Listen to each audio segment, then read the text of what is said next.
Thank you very much for joining us today, Sean. Thank you, Sarah. Great to be here. Well, I'm personally very excited to have you here today because I'm Irish, and as you probably know, we're massive fans of fake tan. The Irish are. It is a very big market. Considering the population, a lot of people do purchase fake tan products. We do. Like I told the girls at home that you were coming on the show today, and they said their message was, "Tell them thank you." You launched Bondi Sands in 2012. Correct. But how much did you know about fake tan before you launched it? Not much, to be honest. Back in 2010, I met my fellow business partner. He had a tanning salon. I had a corporate experience, and at the time we saw a gap in the market, like a lot of startups do. And we had three real objectives, and that was to have selling quality products, to be Australian, and to be affordable and approachable price point. And that's what we adhered to when we launched Bondi Sands. So yeah, because when you say affordable, at the time, I think it was like Saint-Tropez was the biggest one. That was the one, certainly in Ireland, but it was so expensive. How did you, when you come up with the formula, so to get the formula exactly right, how did you even come up with that formula? Coming back to price, it was an important objective, obviously, to get that right from a recommended retail price. And you're right, Saint-Tropez was about 300% dearer, a lot of products, and you had the lower price products. Yeah. But when you have a price formula, you're not sure you'd heard of that throughout the process. From a manufacturing point of view, we wanted to push innovation, however, also keep to our cost adherence. So it was juggling the two, which was difficult, and it took us 2 years to produce our first 3 products. But we accepted that challenge, and we launched 3 products in 2013. Our first launch with Priceline. Starting out, as you said, know nothing about fake tan. Did you have a vision at that time to be the biggest selling fake tan brand in the world? We actually did. And I remember the time Blair and I were verbal to people we knew and also sometimes people we don't know. I think that gives you a sense of accountability about trying to achieve your objective. And we definitely thought we could be the number 1 self-tanning brand in the world. And by keeping to those 3 objectives, that was the most important thing for us initially. You're a Melbourne man. Correct. So Bondi, I'm not a Bondi boy, either is Blair. We're born and bred Melbourne. We couldn't really call it Port Melbourne Tan or St Kilda Tan. It doesn't have the same marketing or brand visual identity as Bondi, and obviously a great tourism spot of Australia. But no, we stole the name, and obviously a big part of our brand visual identity is Bondi Beach and the Australian lifestyle. How did you workshop that one? It was actually either Blair or myself. It was a friend of ours. Oh, it wasn't either of you? And we loved the name Bondi, and we're trying to find the last name. And I still remember when he said it. I was in the back of a car, and he said, "How about Bondi Sands?" I think my first thought was, I don't like that at all, but it grew on us quickly. And I think originally we thought Bondi Body, but we sort of deferred away from that, and we thought Bondi Sands, I think, was a good choice. Absolutely. Yeah, it does. It's like, and it has that ring, like Bondi Sands, Saint-Tropez, they have you kind of visualize yourself there. So back to the early days. So yourself and Blair formed this partnership. Correct. Tell me about the early days of forming that partnership and some of the like biggest struggles at the time. Blair and I have different business backgrounds. Blair owned a small business. I was in corporate for all my 20s. But we brought a different skill set, which is important, I think, when you've got business partners. And Blair's definitely got a creative side of his work, and I've probably got more business approach and brand commercial approach. And working together was really a great relationship. And when you start a company, you do everything. And we were doing customer service and social media, and we quickly realised we weren't great at social media, so we have to get someone in the team then. What would you say your biggest contribution to the partnership is? I definitely think the understanding of quantifying success and how to get there. And I think a lot of entrepreneurs and people who do startups, they might have a vision, but how do you actually identify those growth levers? What are the steps up the ladder to get there? And I think I can quantify those things and get the right business model and people around the company. And I think we did initially very well in that area. Blair and I have got a good, strong intuition on people, and we formed a very strong team. And obviously at the start of the business, you don't have the funds to hire people, but what you can do is engage in consultants and distributors and outsource as much as possible.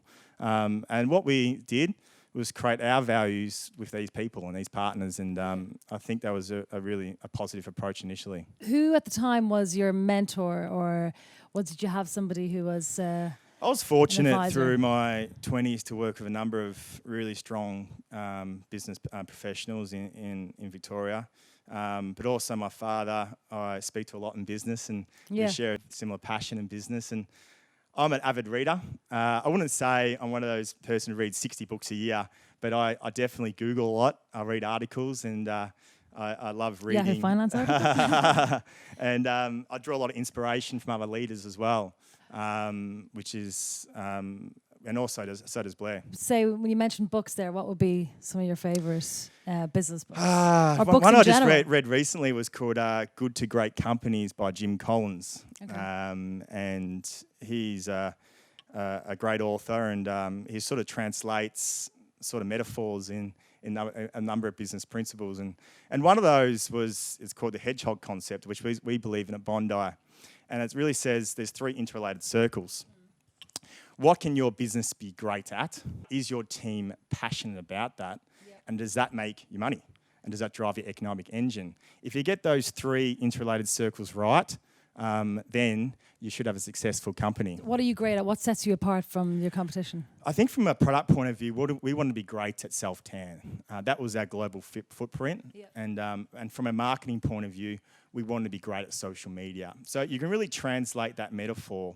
And the metaphor is based on the fox knowing numerous things, and the hedgehog knowing one big thing. That's where the metaphor comes from. And for us, we wanted to be great at self-tan from a product point of view. Mm-hmm. We want to be great in digital marketing, especially social. Mm-hmm. And we're very passionate about those 2 things. And ultimately, we hoped that would drive our economic engine and give us a return in terms of profit. When you launched in 2012, you got into Priceline. Getting into Priceline here in Australia was a big thing. Tell me about that process. Yes. And how you got that. I remember at the time, if we listened to everyone about launching an FMCG brand, you probably wouldn't do it because we came from a segment where we didn't really understand wholesaling, didn't really understand manufacturing or retailing, but we were passionate about what we had. But we listened to everyone in the industry. The last thing we probably wanted to do was approach Priceline because how expensive they are, the tough retail conditions are. And I think us being ignorant at that time was good. And we engaged a distributor here in Sydney. We went to the meeting in Priceline. I still remember it was like yesterday. And we presented our 3 products.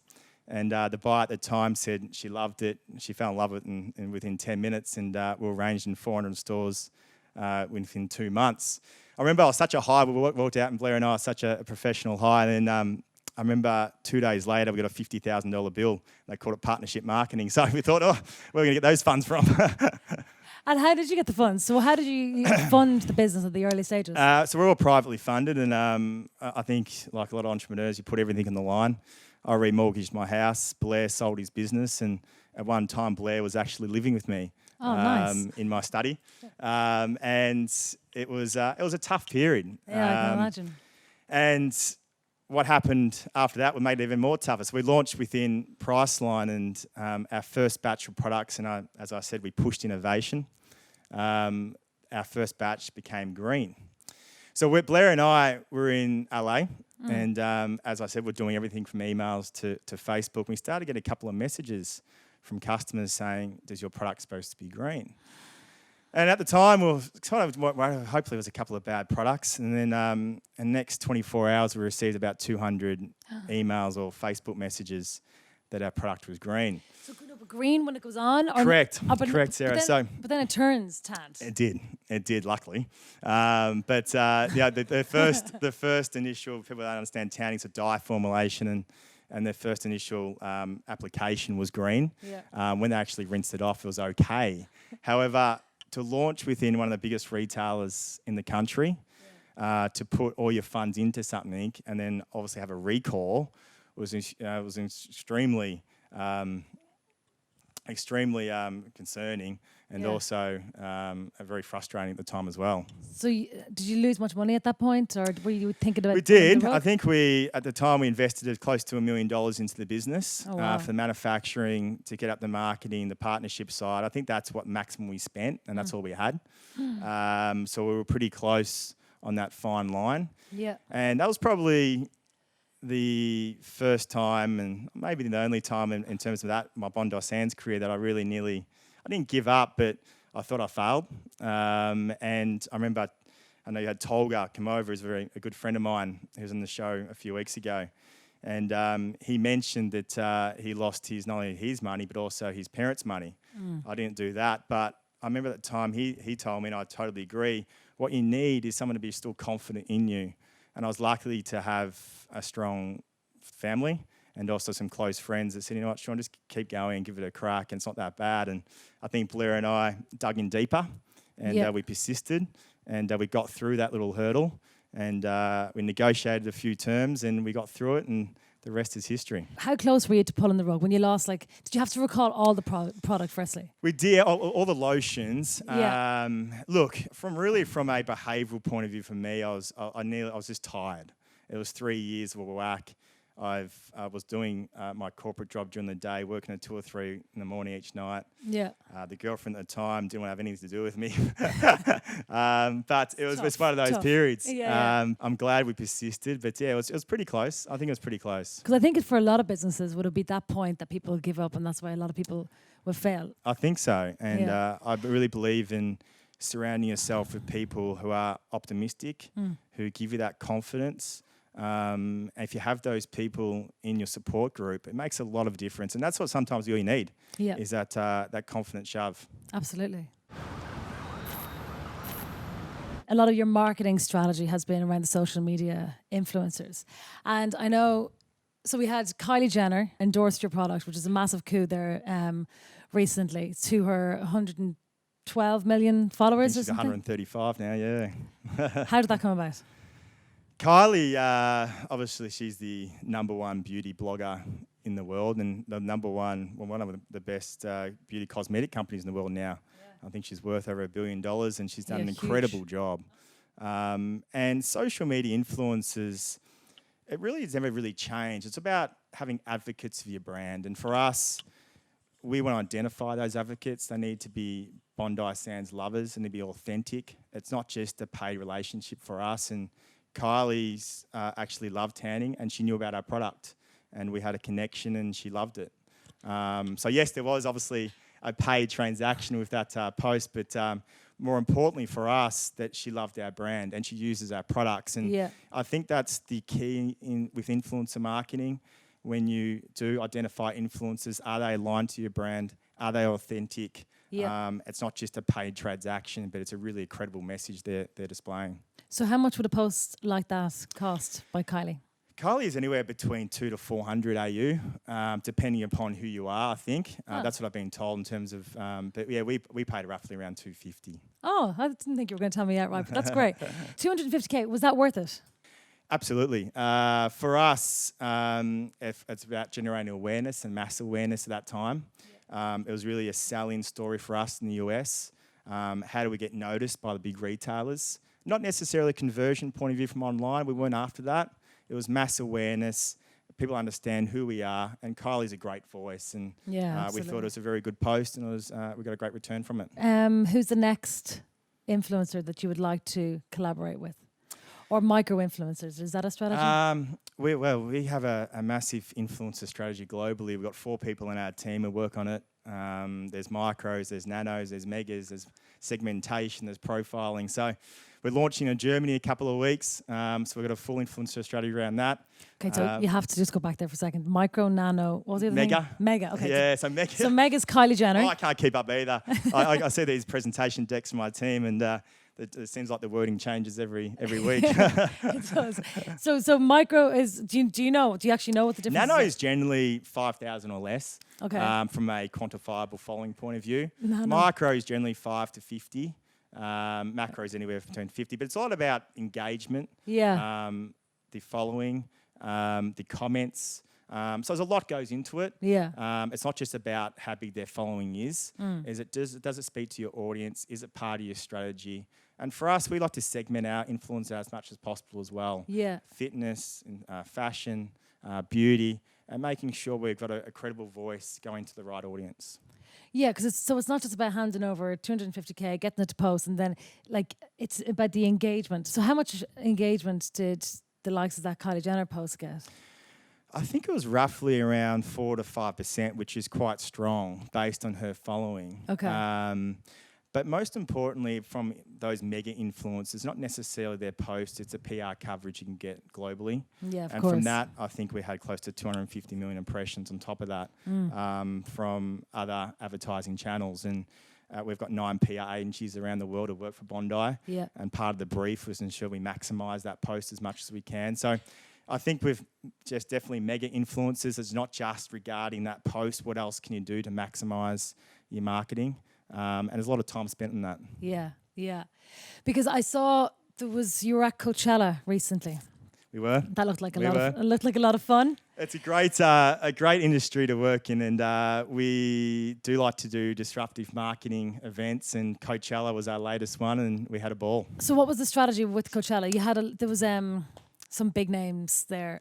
We had Emily Rada there as probably That's our key VIP. Yes. But we had a number of macro and press there as well. And it was really a platform to do our USA launch. We also did G'day USA starting January, which is our official media launch.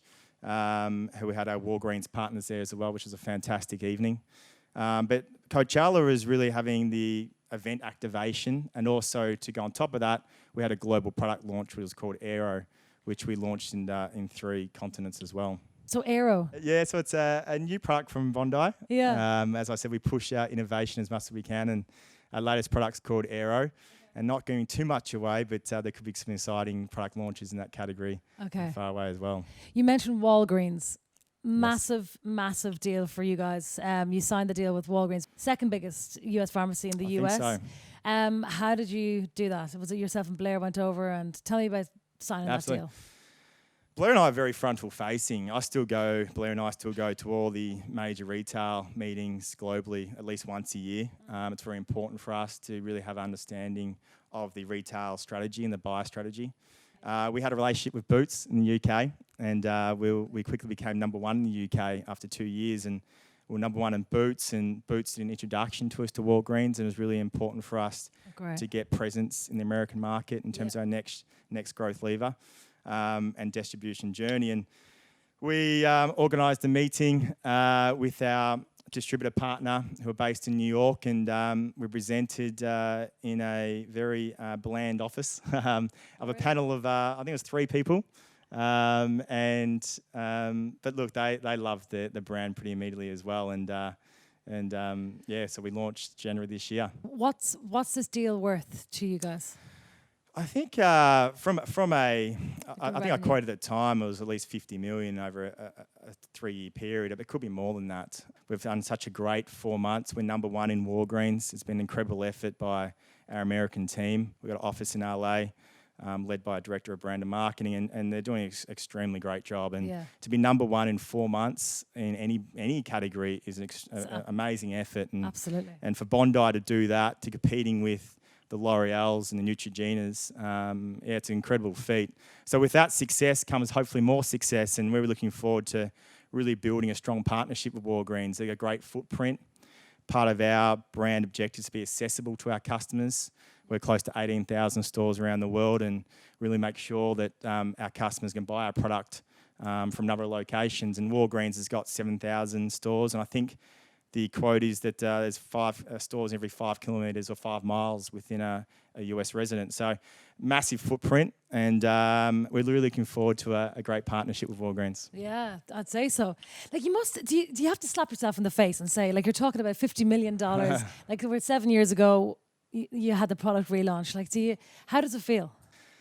Yeah, look, I think one thing that Blair and I, and our leadership team, we try to say to each other, just enjoy the moment. Yeah. I think we do think ahead a lot, especially myself. I do achieve something, and I'm thinking about the next thing pretty quickly. What's the next thing? What do you think about? Well, for Bondi, we are diversifying, as people do know. We launched Sun Care a couple of years ago within Australia. We're in sun care in the UK now as well, and we just launched Body at the start of this year, and we're going to a 4th category in a couple of months, which we're very excited by as well. So diversification in our product portfolio. That's a big thing. Continue international expansion. And a number of other things we want to achieve from a brand standpoint. And we want to be a very strong voice. And we've been quite inward. I think a lot of startups are inward to a degree. Yeah. And now we want to be a bit more outward. And we've got a few things we want to achieve. And one of our key brand values is community. Community on social media, community from a location point of view, community with our customers. So what can we do more in that space? And keep tuned because a few things being released over the next 6 months about that. Yeah, I've seen a couple of questions pop up around that. And when you're talking then as well, like that's the vision and that like the new products that you want to launch. What are you worried about? Like what would be your biggest fear at the moment, or what keeps you awake? From a business point of view? Well, not necessarily. You can do both. I think from a business point of view, I think for me personally is not getting the best out of the brand. I think we've got a very special brand. And it's obviously Blair and I's baby, and we've seen it born the last 6 years. And having that continued growth, you want to ensure you keep the quality and have sustainable growth. Yeah. And for us, we do say no more than we say yes in terms of expansion. We've really tailored our international expansion to the right growth levers. We're launching in Canada early 2020. As I said, we're just launching into Germany. But we probably could to launch the brand in another 10 countries today if we wanted to, but we choose not to. Yeah. To really ensure we keep that sustainable growth Quality. metric in place. Absolutely. And personally, anything? Personally, for me, I like to be more content professionally. Something I'm working on. I'm always, as I said, I'm always looking for the next thing. Not necessarily in Bondi. I just love business and I try to push myself. And I think, as you said, you need to enjoy the moment more. And I try to work on those traits from a personal context. Yeah, because some people would think, wow, they might look at you and say, you've gone global, you've got a huge business, surely you can sit back and put the feet up and say success, but that's not how you feel. No, I think for entrepreneurs, and I think you've got to be obsessed with your business, and passion is one thing, and I think you need to foster that through your team. But I think as the owner and leader of the company, there's got to be a form of obsession, a comfortable obsession. Yeah. But I definitely do have that. But it's about balancing that. I like to think I've definitely got the health and fitness lifestyle to support that, and I really concentrate on that from a daily point of view as well. What would be your sort of daily ritual, or what are some of the key things that you think are for successful work-life balance? I'm pretty methodical. Monday to Friday, I like to get up early and do my fitness in the morning, and I try not to look at my phone before 9 a.m.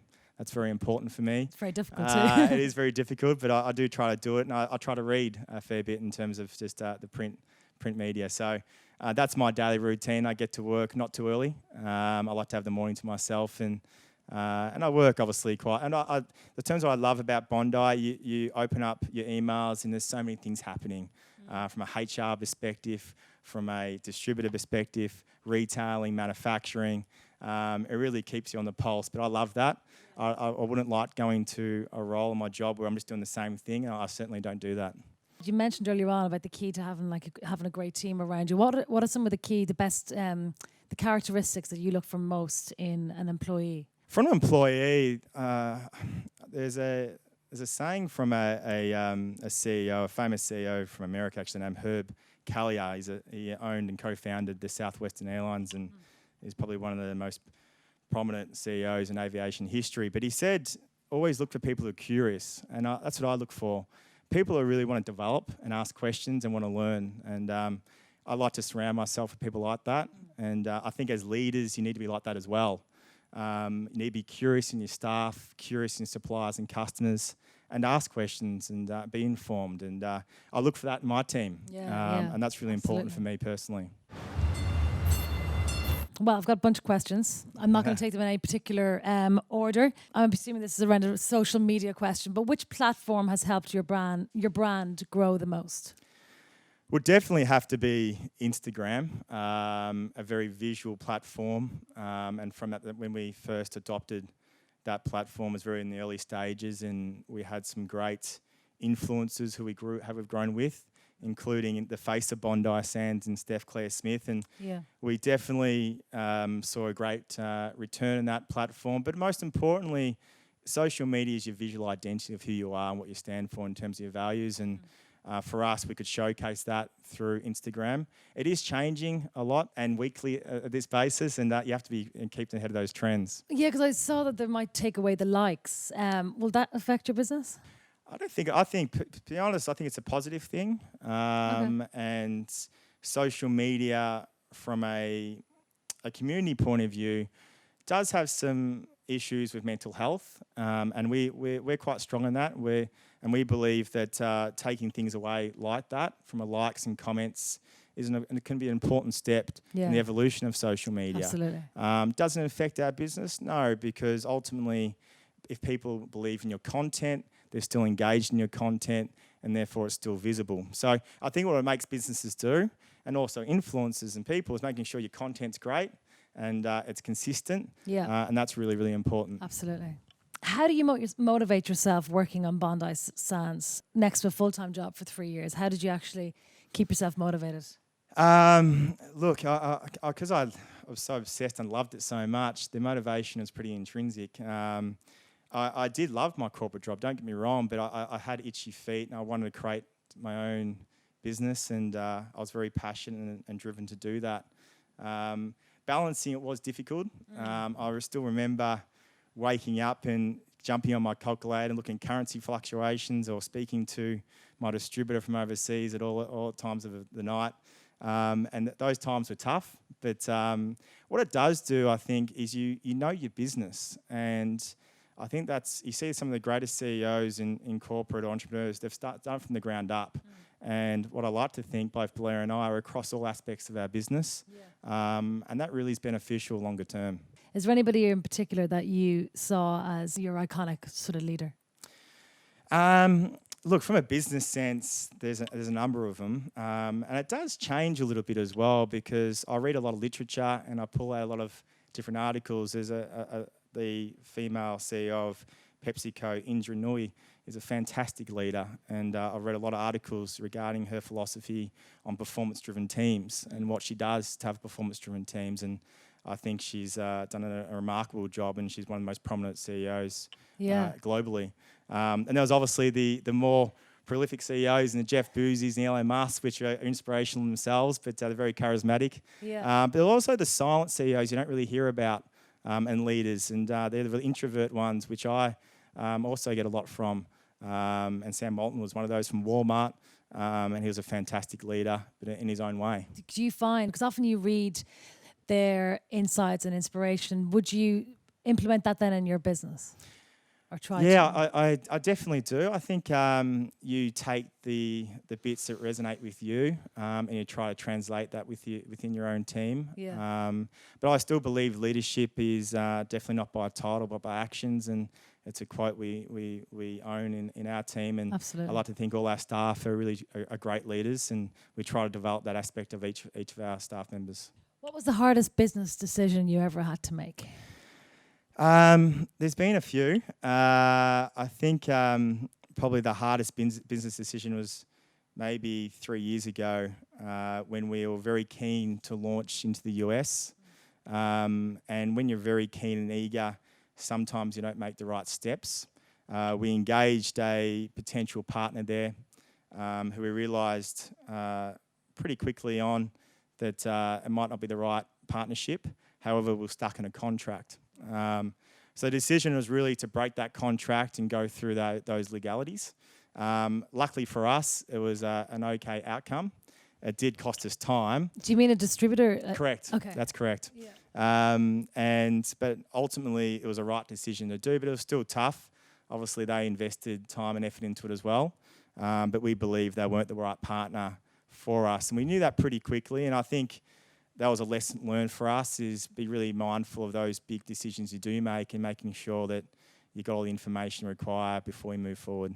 How would you have made that decision, a better decision at the initial stages? So when you're assessing which distributor to go with, what could you have done differently? I think not let the emotion get in the way. We were emotion in the sense we wanted to launch in the US and we want to do it now. Part of our advantageous strategies of business is speed. We have the ability at Bondi to do MPD very quickly. Yeah. We don't have the bureaucratic layers of some companies. Our MPD manager or Blair and I might think of a product tomorrow and launch it within 4 months if we get everything together. No one can do that. But we use that as an advantage. But sometimes that can also be a disadvantage. Yeah, sure. And ultimately, we picked that partner probably too quickly, and it was a bit too emotional, our decision making, and hence where we had to, we have to move on as well. Cut ties. What were some of the biggest financial splashes you've made since launching Bondi Sands? I think this is on a personal level. What I've purchased, me personally? Some of the biggest financial splashes. Well, if you look at my Instagram page, you might see a Lamborghini on the page. Yes. I think there was something that I read that it was you bought it. You said you bought a $500,000 Lamborghini on your lunch break. Yes, that was quoted, and in hindsight, I probably shouldn't have said that, but it was all tongue in cheek. But me and my business partner, he absolutely loves supercars, and we thought, why not? We've got no kids at this point in time, and we might splash on ourselves, and we both bought some nice cars. And look, I enjoy driving it, but I don't drive it too much. I'm travelling so much, so it's really stuck in the garage a lot. Yeah, a little prize for your success. Yeah. Who would you say your biggest competitor is now? And are there any disruptors in the market that you're worried about? And that's from Kayla. In self-tanning, it would be definitely Saint-Tropez on a global level. We've got different positioning than them overall from a price point of view, and definitely from a marketing metrics. They're probably going down our path more digitally now. But really for us and our ambitions as a brand, really we considered A beauty, Australian beauty, and that's really our objective over the next few years. So self-tan, definitely Saint-Tropez, but we're moving to more spaces and diversifying our product portfolio.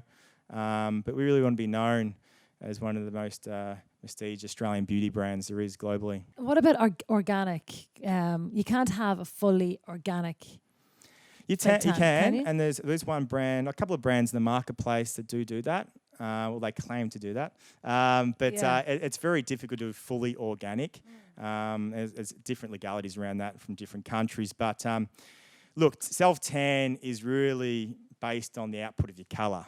Totally. And DHA, which is the natural ingredient within tans, comes from sugarcane, actually. So it's quite natural in itself. Yeah. But there is a few organic brands on there, but they haven't been that successful because, to be honest, the colour is not that great. And you got to stand by that is your colour. Yeah, I can imagine. Like it could probably be, if you have the green problem, it would probably be a lot more green. So you mentioned it was tough having a girlfriend in the early years. Have you learned how to strike the balance between personal life and work? And is there love now? I do have a girlfriend. We're on a finance show, guys. No, I do have a girlfriend. Very lucky guy to have Kiki in my life. I do believe I've got balance now. I think that grows with experience. And they're probably more challenging is travel. This year I'll probably be away at least 7-8 months of the year, which makes it challenging. And it's probably really keeping that daily routine or weekly routine. Doesn't matter where you are. I like to think now LA for me sounds like a second home, and so does London. So I have got a sort of a routine there, which I really enjoy. Yeah. But it's really, that's really important, is make sure you have that routine when I'm overseas. Routine is king. Yep, it is. Okay, well, that's it. Well, we've thanks so much for coming on the show, joining us on the show, and we're very much looking forward to seeing what you do next, Sean. Fantastic. Thank you, Sarah. Thanks, Mel. Thanks, guys.